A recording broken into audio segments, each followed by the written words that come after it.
Assalamualaikum warahmatullahi wabarakatuh. Perkenalkan, nama saya Intan Putri Permata dari kelas non-reguler semester 3. Di sini saya akan mereview materi pertemuan ke-11 mata kuliah Hukum Pidana Lanjutan oleh dosen Profesor Dr. Haji Heni Nureni SMH beserta asisten dosen Dr. M. Rendi Aridayandi SMH. Jika di pertemuan sebelumnya membahas mengenai residif kejahatan dengan kejahatan tertentu sejenis, di pertemuan kali ini membahas mengenai residif kejahatan dengan kejahatan tertentu yang termasuk kelompok jenis.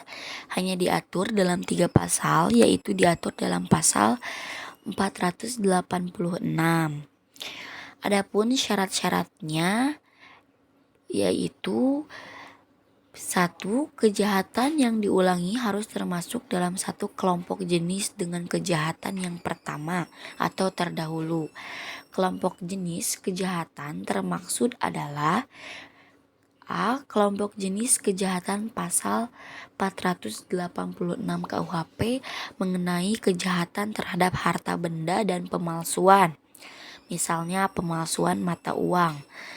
Terdapat pada 244 sampai 248. Pemalsuan surat pada 263 sampai 264 atau pencurian pada 262 sampai 265.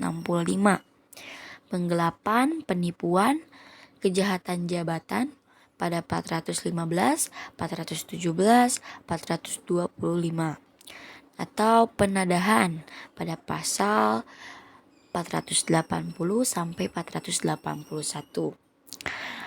Kelompok yang kedua, kelompok jenis kejahatan pasal 487 KUHP mengenai kejahatan terhadap orang. Jika tadi kejahatan terhadap harta benda, yang ini kejahatan terhadap orang. Misalnya penyerangan atau makar terhadap kepala negara, pembunuhan, penganiayaan, dan lain-lain. Yang ketiga, kelompok jenis kejahatan dalam pasal 488 KUHP mengenai kejahatan penghinaan dan berhubungan dengan penerbitan atau percetakan. Misalnya penghinaan terhadap presiden atau wakil pada 134 atau 137. Penghinaan terhadap kepala negara sahabat pada 142 atau sampai 144. Berdasarkan contoh-contoh di atas, maka kejahatan-kejahatan yang diatur dalam pasal 486, 487, dan 488 KUHP itu hanya kejahatan tertentu saja. Dengan demikian, maka dalam sistem KUHP tidak semua kejahatan berat dapat dijadikan sebagai alasan residiv atau pengulangan untuk alasan pemberatan pidana. Nah, kedua, antara kejahatan yang kemudian atau yang diulangi dengan kejahatan yang terdahulu atau sebelumnya harus ada putusan hakim yang berupa pemidanaan tetap, dan putusan hakim itu tidak berupa penetapan atau basicking. Yang ketiga, pidana yang dijatuhkan oleh hakim terdahulu haruslah berupa pidana penjara. Yang keempat, ketika pelaku melakukan pengulangan tindak pidana, tenggang waktunya belum lewat 5 tahun, yaitu dihitung sejak menjalani untuk seluruhnya atau sebagian dari pidana penjara yang dijatuhkan terdahulu, dan sejak pidana penjara tersebut sama sekali telah dihapuskan, atau belum lewat tenggang waktu daluarsa kewenangan menjalankan pidana penjara yang terdahulu. Residif pelanggaran diatur dalam buku 3 KUHP, yaitu ada 14 jenis pelanggaran yang merupakan alasan pemberat. Yang pertama, pasal 489 mengenai kenakalan terhadap orang atau barang.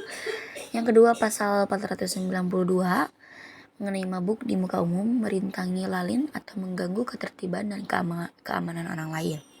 Yang ketiga, pasal 495 mengenai memasang, menangkap, atau alat untuk membunuh binatang buas tanpa izin. Yang keempat, pasal 501 menjual dan sebagainya makanan atau minuman yang dipalsukan, busuk atau berasal dari ternak sakit atau mati. Yang kelima, pasal 512 melakukan pencaharian tanpa ada keharusan atau kewenangan atau melampaui batas kewenangannya. Yang keenam, pasal 516 mengusahakan tempat bermalam tanpa suatu register atau catatan tamu untuk tidak menunjukkan register tersebut kepada pejabat yang memintanya. Yang ketujuh, pasal 517 membeli dan sebagainya barang-barang anggota militer tanpa izin. Yang kedelapan, pasal 530, petugas agama yang melakukan suatu upacara perkawinan sebelum dinyatakan padanya bahwa pelangsungan di muka pejabat catatan sipil telah dilakukan. Yang kesembilan, pasal 536, dalam keadaan mabuk berada di jalan umum. Yang ke-10, pasal 540, memperkerjakan hewan melebihi kekuatan dan atau menyakitinya. Yang ke-11, pasal 541, menggunakan kuda muatan yang belum tukar gigi. Yang ke-12, pasal 544, mengadakan sambung ayam atau jangkrik di jalan umum tanpa izin. Yang ke-13, pasal 545, melakukan pencaharian sebagai tukang ramal. Yang ke-14, yang terakhir, yaitu pada pasal 549, membiarkan ternaknya berjalan di kebun atau tanah yang terlarang.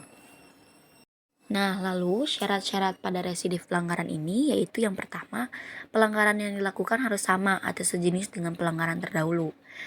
Yang kedua, harus ada putusan hakim yang berupa pemidanaan yang telah mempunyai kekuatan hukum tetap untuk pelanggaran yang terdahulu.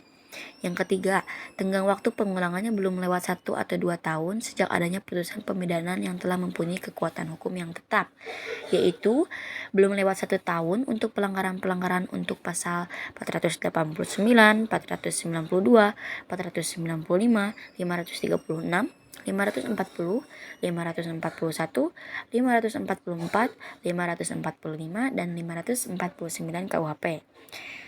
Dan belum lewat 2 tahun untuk pelanggaran pasal-pasal 501, 512, 516, 517, dan 530 KUHP. Nah, berdasarkan uraian tersebut, maka pemberatan untuk pelanggaran pidana denda diganti atau ditingkatkan menjadi pidana kurungan. Sedangkan pidana denda atau kurungan dilipatkan jadi 2 kali. Residif di luar KUHP dibagi menjadi 2, yaitu residif kejahatan dan residif pelanggaran. Residif kejahatan ini terdapat dalam beberapa tindak pidana khusus, seperti narkotika. Untuk pengulangannya yaitu umumnya mendapat pemberatan apabila sanksi pidananya berupa pidana penjara, maka pemberatannya ditambah sepertiganya.